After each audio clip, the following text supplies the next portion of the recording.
Selamat datang di novel romantis. Untuk memberi semangat author, silahkan subscribe dulu dan nyalakan lonceng notifikasinya. Gairah Lia Sugar Baby, Bab 9. Mara memilih kembali ke mejanya, ternyata di sana sudah ada Pamela. Bisa Mara lihat Pamela sempat memberikan tatapan penasaran, karena ia muncul dari arah yang sama dengan Vano. "Dari mana lo?" tanya Pamela. Sesaat setelah Vano masuk ke dalam ruangannya. "Itu, Pak Vano kemarin di Surabaya beli biji kopi banyak banget. Jadi dia suruh gue belajar pakai mesin kopi, supaya nggak usah beli lagi di depan." Jelas Mara yang Pamela balas dengan anggukan mengerti. Mara kembali duduk di kursinya tapi ia dibuat heran dengan adanya tas berukuran besar di atas meja kerjanya. "Itu di dalamnya baju-baju gue. Ada yang bekas ada juga yang baru tapi belum sempet gue pakai." "Lo bisa pakai itu?" jelas Pamela. Memang sesaat mendengar jika tempat kos temannya itu kebakaran. Saat harus pergi dinas bersama Vano dan membuat semua barang-barang Mara hangus terbakar. Membuat Pamela langsung bergegas memilah baju-bajunya, yang sudah lama tak ia pakai namun masih sangat layak untuk Mara gunakan.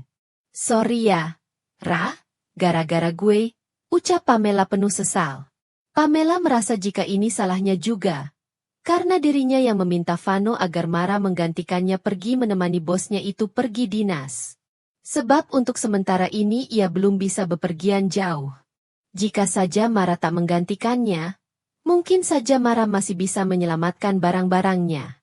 Mara hanya membalasnya dengan gelengan pelan, tak lupa memberikan senyum manisnya. Tentu saja ia tak akan menyalahkan Pamela, sebab wanita itu sudah sangat baik.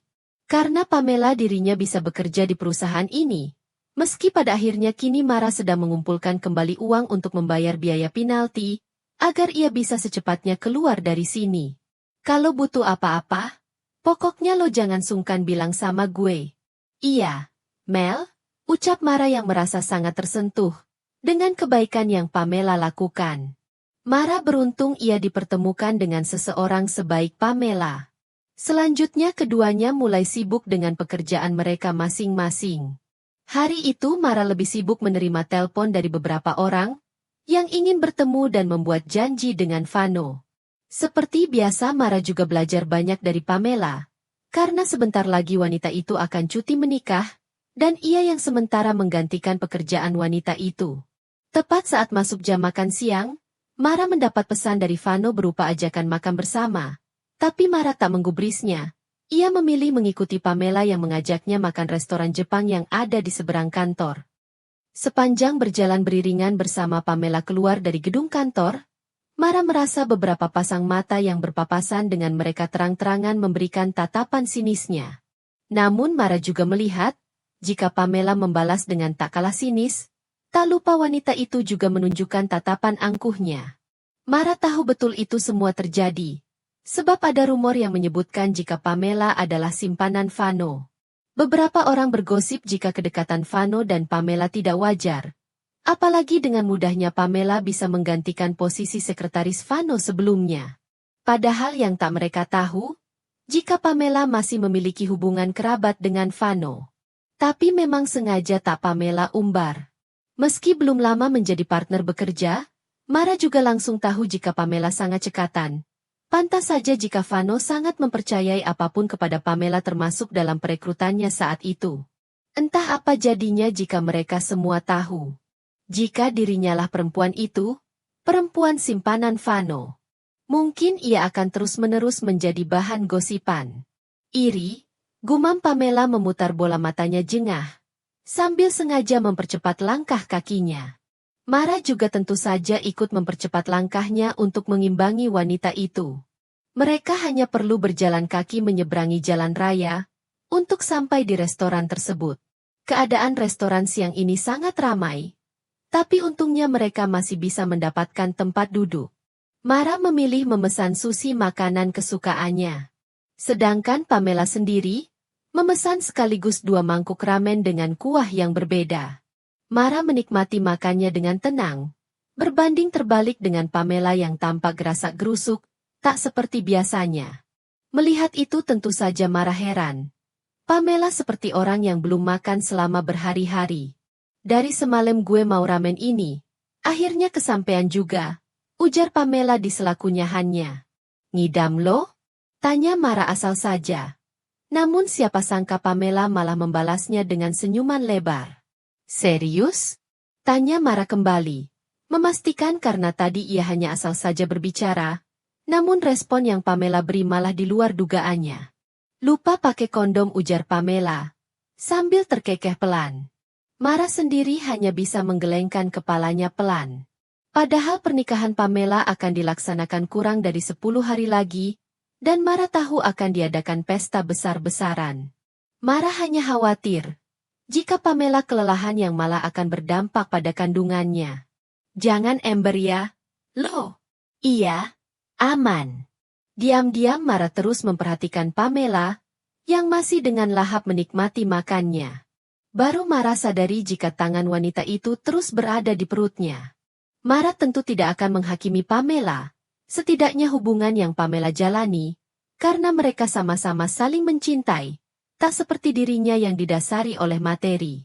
Atas permintaan Vano yang memaksa ingin pulang bersama, akhirnya Mara yang mengalah. Mara sengaja naik bus, dan turun di halte yang cukup jauh dari kantor, dan di sana jugalah Vano sudah menunggu.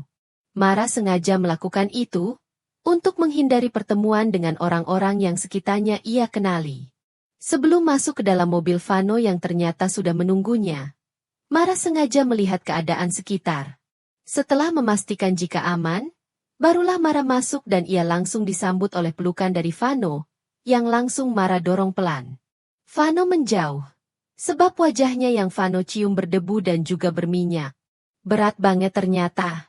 Om enggak kuat pura-pura, ujar Vano, sengaja memasang tampang sememelas mungkin.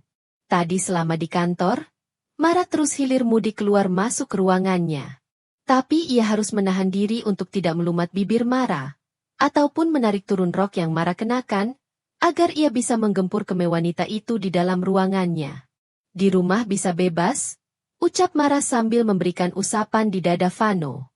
Ya, di rumah bisa bebas, ujar Vano, sambil memberikan seringai mezumnya. Vano sudah memiliki rencana apa saja yang akan ia lakukan kepada Mara di rumah nanti. Vano memilih segera melajukan kendaraannya menuju rumah. Setelah cukup lama terjebak di kemacetan jalan pada jam pulang kerja, akhirnya Vano berhasil memarkirkan mobilnya di garasi rumahnya. Dengan penuh kelembutan tangan Vano merangkul pinggang Mara, kemudian mengajak wanita itu berjalan beriringan memasuki rumah. Namun saat melewati ruang keluarga, seseorang yang tak Vano sangka sedang duduk santai di sofa, yang ada di sana sambil menikmati sebungkus besar keripik kentang. Ara? Mara hanya berdiri mematung di tempatnya dengan pandangan tak lepas menatap Vano, yang tampak sedang saling berbalas pelukan dengan seorang perempuan muda. Bahkan fotonya banyak terpajang di rumah ini. Dari percakapan yang Mara dengar, yang mana Vano membahasai dirinya sendiri sebagai papa, Mara semakin yakin jika gadis itu adalah anak perempuan Vano. Kok pulang gak kasih tahu papa dulu? Rah? Tanya Vano masih memeluk Ratu Buzara, satu-satunya putri yang dimilikinya. Sudah 1 semester Zara berkuliah dan selama itu juga, Zara memilih tinggal di apartemen, yang sengaja Vano sewakan untuk tempat tinggal putrinya itu. Meski masih di kota yang sama, namun jaraknya cukup jauh dari rumah. Biasanya setiap 1 minggu sekali memang Zara akan pulang ke rumah. Atau jika tidak sempat Vano yang akan menyusul ke tempat sang putri. Kemarin aku udah chat papa, ucap Zara mengingatkan. Membuat Vano menunjukkan cengirannya. Ia lupa tentang itu. Vano meregangkan pelukan mereka, kemudian dengan gemas mengusap penuh sayang puncak kepala putrinya. Kenalin ini Amara, pacar papa. Menyadari kedua bola mata Zara terus melirik ke arah Mara dengan tatapan penuh tanya. Vano sengaja menarik lembut tangan Mara mendekat ke arahnya. Mara sempat sedikit terkejut mendengar Vano yang mengakui dirinya sebagai kekasih pria itu. Namun Mara tersadar, tak mungkin juga Vano memperkenalkannya sebagai simpanan ataupun hanya sebatas rekan kerja. Karena tadi jelas-jelas gadis itu sempat melihat Vano merangkul pinggangnya mesra. Panggil Mara aja. Ucap Mara mengulurkan tangannya, segera menampilkan senyuman tipis dan sedikit kikuk di wajahnya. Zara, gumam perempuan itu, sambil membalas singkat uluran tangan Mara. Mara memakluminya, ia tak akan merasa heran mendapat respon yang seperti itu. Aku mau masak. Papa mau makan apa? Tanya Za. Apa aja masakan buatan kamu pasti papa makan. Balas Vano, yang hanya Zara balas dengan anggukan pelan. Selanjutnya tanpa sepatah kata pun keluar dari mulutnya, Zara berlalu pergi begitu saja. Ia berjalan menuju dapur dengan melewati tubuh sang papa dan juga kekasih baru papanya itu. Wajah Mara sendiri kini sedikit tertunduk. Ia menurut saja ketika Vano kembali merangkul pinggangnya mesra, dan mengajaknya berjalan menuju tangga untuk pergi ke kamar. Aku mau pindah aja, Om, pinta Mara sesaat setelah mereka berdua ada di dalam kamar. Kamu tenang aja, sayang. Zara udah biasa. Ujar Vano yang terang-terangan mendapat cibiran Mara. Berapa banyak perempuan yang pernah tidur di sini? Tanya Mara dengan mata memicing. Cuma kamu? Balas Vano. Enggak percaya. Ujar Mara melipat tangannya di dada. Di sini cuma kamu, kalau di kamar sebelah nggak tahu berapa. Ucap Vano sambil terkekeh tidak jelas, yang membuat Mara memutar bola matanya jengah. Aku mau mandi. Ucap Mara. Mandi bareng? Ya. Enggak. Tolak Mara bergegas berlari masuk ke kamar mandi, kemudian langsung mengunci pintu dari dalam. Mengingat bagaimana kelakuan Vano. Sepertinya memang benar, Zara sudah terbiasa menghadapi wanita-wanita murahan sepertinya yang mendekati papa gadis itu. Mara tak terlalu merasa heran, jika tadi ia sempat mendapat tatapan penuh penilaian dari gadis itu. Zara pasti sudah bisa menebak, jika ia dekat dengan Vano hanya karena uang pria itu. Mara mandi dengan cepat, karena rencananya ia ingin membantu Zara memasak.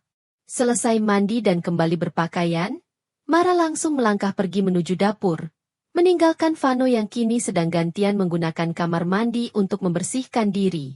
Namun kini Mara malah mendadak ragu. Mara hanya berdiri di ambang pintu dapur, sambil diam-diam memperhatikan Zara yang sedang memasak ditemani salah satu ART di rumah ini. Ngapain berdiri di situ? Kalau mau bantuin ke sini. Mendengar itu sempat membuat tubuh Mara mematung kaget. Walau membelakangi ternyata Zara menyadari kehadirannya. Meski sedikit ragu, Mara memantapkan langkahnya berjalan menghampiri Zara. Aku bantu apa? Rah? Tanya Mara. Bersihin udang aja kalau bisa. Ucap Zara yang langsung Mara sanggupi. Karena sudah ada Mara yang membantunya memasak, Zara menyuruh Mbak Tika beristirahat dulu saja. Sebab tadi saat Zara minta ditemani memasak, wanita parubaya itu baru selesai menyetrika cukup banyak pakaian. Dan kini hanya ada Mara dan Zara di dapur. Keadaan cukup hening, karena tak ada dari mereka yang membuka suara. Kamu kenal sama Papa di mana? Tanya Zara tiba-tiba. Mara yang sedang berdiri di depan kitchen sink menoleh sekilas ke arah Zara. Tadi Mara sudah sempat menebak, jika pertanyaan seperti itu bisa saja keluar dari mulut Zara, dan ia sudah mempersiapkan jawabannya. Aku sekretaris baru papa kamu. Jelas Mara yang mengundang anggukan pelan Zara. Kenapa mau sama papa? Sayang banget kakak masih muda. Tapi mau aja sama papa yang udah tua, tambah Zara. Mendengar itu Mara sempat terkekeh pelan. Papa kamu masih ganteng, ujar Mara dengan tangan yang telaten, membersihkan satu persatu udang yang nanti akan dimasak. Bersambung.